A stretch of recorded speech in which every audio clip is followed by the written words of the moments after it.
खबर कांग्रेस की है और भोपाल से बड़ी खबर आ रही है। 29 जून को एमपी कांग्रेस का हार पर मंथन होगा।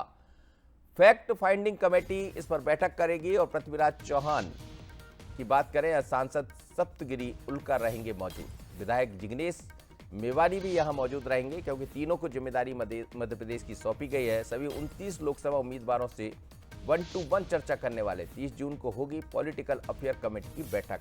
बड़ी खबर है ये, और जब इनको प्रभार बनाया गया, जिम्मेदारी सौंपी गई, पर्यवेक्षक के रूप में यहां पहुंचेंगे, आकलन करेंगे कि आखिर 29 की 29 लोकसभा सीटें कांग्रेस कैसे हार गई।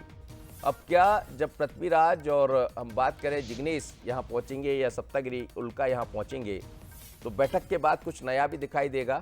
सुन लीजिए इस पर क्या बयान है, क्या बाइट सुन लीजिए। जो भी 29 उम्मीदवार चुनाव मैदान में थे, उन 29 उम्मीदवारों से कमेटी बात करेगी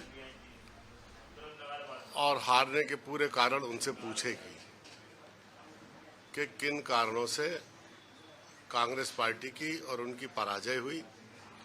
जो कारण वो बताएंगे, उसके आधार पर 30 तारीख को जो सीट कांग्रेस लीडर्स की मीटिंग है, उसमें मंथन होगा, विचार किया जाएगा और भविष्य की रूपरेखा तैयार की।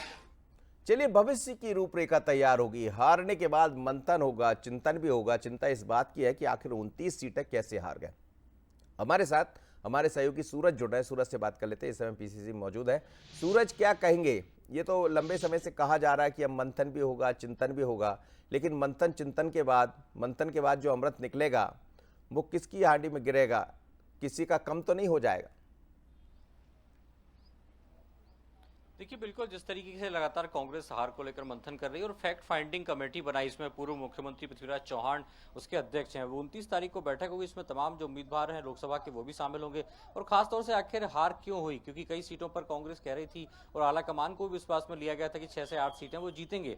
ऐसे में आखिर क्या गड़बड़ी हुई, किस तरीके की कमी रही जिसके चलते कांग्रेस एक भी सीट नहीं जीत पाई, तो उसको लेकर आकलन भी किया जाएगा, समीक्षा भी की जाएगी और जो रिपोर्ट आला कमान को दी जाएगी उसके बाद कहीं ना कहीं यदि कोई नेता उस हार के लिए जिम्मेदार हैं तो उन पर भी एक्शन लिया जाएगा। यानी क्योंकि हमने देखा है कि लोकसभा चुनाव के दौरान भी कई पदाधिकारी कांग्रेस के ऐसे रहे जो निष्क्रिय नजर आए हैं, उन्होंने काम नहीं किया, चाहे टिकट वितरण की में नाराजगी को लेकर बात हो या संगठन में महत्व ना मिलने को लेकर। तो अब देखना ही होगा कि जब हार की समीक्षा होगी तो तीनों जो फैक्ट फाइंड कमेटी के सदस्य हैं वो रिपोर्ट आला कमान को देंगे और रिपोर्ट के आधार पर कमियों को दूर करने की कोशिश की जाएगी। तो वहीं जो लोग जिम्मेदार होंगे हार को लेकर, जिन्होंने काम नहीं किया है, उन्हें कहीं ना कहीं घर बिठाया जाएगा। तो अमृत भी निकलेगा और जो विष है वो भी कहीं ना कहीं जिम्मेदार नेताओं को पान करना होगा। मनोज, बिल्कुल पान करना होगा, और यही सबसे बड़ी चुनौती हो जाती है जब आपको हार मिलती है तो कई बार सुनने को भी कुछ मिलता है। चलिए, बहुत धन्यवाद सूरज, आप मेरे साथ जुड़े।